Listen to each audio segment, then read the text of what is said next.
So that's where we begin, with Democrats and Republicans, as you say, Marie, that are set to clash over voting rights, the election reform, and we're expecting a major showdown later today. The Senate is to vote on the sweeping legislation this afternoon. President Biden and Democrats argue it protects democracy as many GOP-led states introduce voting restrictions nationwide. However, Republicans call it a federal power grab and plan to block the bill from moving forward by using the filibuster. This all comes after President Biden addressed voting rights and infrastructure during meetings with key moderate Democrats, Joe Manchin of West Virginia and Kyrsten Sinema of Arizona. That happened yesterday.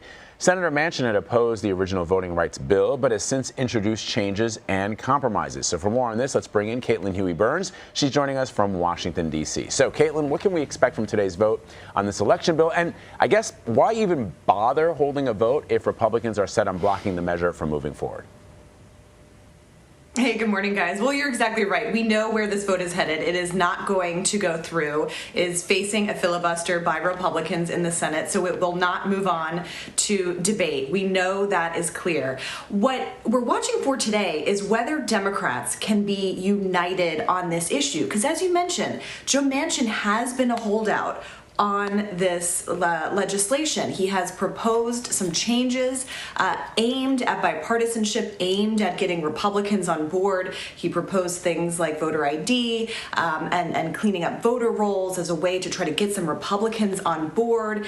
We'll see if he ends up supporting moving forward on this bill. That still remains a question. So what's happened here is Democrats on Capitol Hill and at the White House have really lowered expectations about what is kind of the goal of today. And we heard Jen Psaki, the White House press secretary, yesterday say, look, essentially, if we can get all Democrats united in moving forward on this bill, they count that as a step forward for a couple different reasons. One, not only shows kind of a united Democratic front, which they'll need for other things, but it also is a way to show for other negotiations on other legislation like infrastructure or some of these other deals that, look, we tried to work with Republicans and they didn't come on board. We're united on this, and then that kind of becomes a campaign issue moving forward and a way to maybe get Manchin and some others to get on board for going it alone on other issues, kind of saying, look, you tried to get Republicans and they didn't budge. We know Republicans have had long opposition to this bill. They've really galvanized support against this bill. So it's no surprise that they are not moving forward on this. But it does raise questions about how the Biden administration can really get anything done, given this is a big priority for them. And of course, this is raising questions about the filibuster. Caitlin, as you already know, Senators Joe Manchin and Kyrsten Sinema have reiterated over and over again that they are against abolishing the filibuster. Senator Sinema wrote actually an op-ed in the Washington Post last night saying, and we'll quote, "It's no secret that I oppose eliminating the Senate's 60-vote threshold. If anyone expected me to reverse my position because my party now controls the Senate, they should know that my approach to legislating in Congress is the same whether in the minority or the majority." So, can Democrats have any real legislative success if the filibuster stays in place? What discussions are happening perhaps behind the scenes on this issue between leadership? Because, you know, just abolishing the filibuster is just one option. Joe Manchin has certainly floated the idea of altering it a little, bringing back the talking filibuster or something along those lines.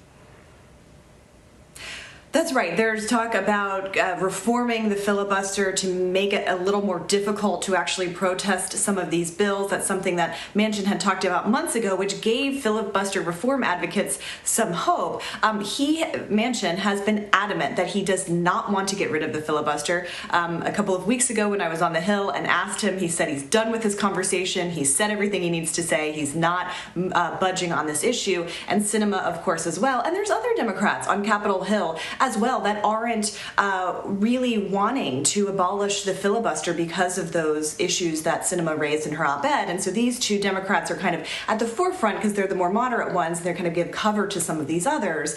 But it does raise this question about kind of what happens next. And that's why the Biden administration has been asked about Biden's position on this. Jen Psaki yesterday said that after today's vote, it'll likely reopen the conversation about the filibuster, but there's just not support to eliminate it altogether. And it does raise this question of, okay, with the filibuster in place, can Democrats actually get their priorities through? Yes, they can do some things through reconciliation, infrastructure, maybe one of those next steps for that. But, you know, I've been talking to activists all this throughout the year, and especially reconnecting with some activists yesterday who are really concerned about the idea that if Democrats can't pass legislation because the filibuster is in place, that could demoralize their base in the midterms. I was actually talking to one activist in Arizona who's trying to apply this pressure to Senator Sinema, who has been doing a lot of work in Navajo Nation, trying to get people to come out and vote. And she said they worked so hard to get people to come out to vote, and they're kind of looking at what's going on in Congress and saying, well, what are they doing? What is this vote getting me? And so that's been a concern. Jeff Merkley, a senator who's been working on this issue, told me that a few months ago that it could be Armageddon if Democrats don't get on board of reforming the filibuster to get legislation passed. So that's kind of where they're thinking about their electoral implications as well. But this is an issue that just doesn't have support among Democrats, and so we'll see whether Biden starts to weigh in a little bit more after today's vote. So, Caitlin, some progressives have criticized President Biden for not doing enough to support or publicly debate this voting rights bill. What are you hearing on the Hill? Has he done enough to prioritize this legislation? You know, he's left a lot of it up to Congress because there's really little that he can actually do unilaterally. So he did pass an executive order earlier this year designed to kind of, work around the edges on this. But the biggest thing is that he tasked the Justice Department for working on this. And we saw Merrick Garland, the Attorney General, last week come out with a series of reforms and proposals, including expanding the Civil Rights Division to really focus on voting rights, not only as an issue in enforcing the law, but also, hitting back at a lot of these threats that we've seen against election workers that have been on the rise over the past year. But there's very little that he can do. He has tasked Vice President Kamala Harris for working on this issue, but we know how much it's stalled in Congress, so there are limitations there. They have hinted that they're going to really try to work at the state level. We've seen, of course, a lot of the action on voting has been happening in these state legislatures, and they're working, they say, with voting groups. Today's bill is a big sweeping bill. Democrats are also focused on a more targeted bill, the John Lewis Voting Rights Act, which would really kind of target what's going on in some of these states. And basically what it does is it brings back the provision that was struck down in the Voting Rights Act by the Supreme Court that said that states with a history of voting discrimination have to get federal approval to change any kind of laws. That also, of course, faces an uphill battle. So there are a lot of challenges here on this issue. And the question is, how does the Biden administration become more involved, if at all? And does this become a campaign issue for Democrats and Republicans?